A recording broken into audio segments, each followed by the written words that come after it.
Ahojte, volám sa Jakub Linda, mám 26 rokov a jazdím enduro.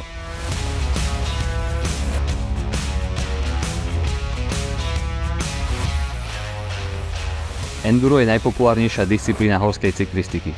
Na Slovensku však zažíva turbulentné obdobie. V roku 2024 na Slovensku nebude oficiálna enduro séria.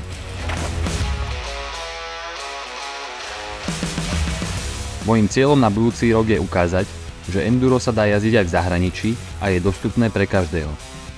Cieľom tak bude objazdiť kolá poľského, českého, rakúskeho a slovinského enduro pohára spolu aj s vybranými svetovými pohármi.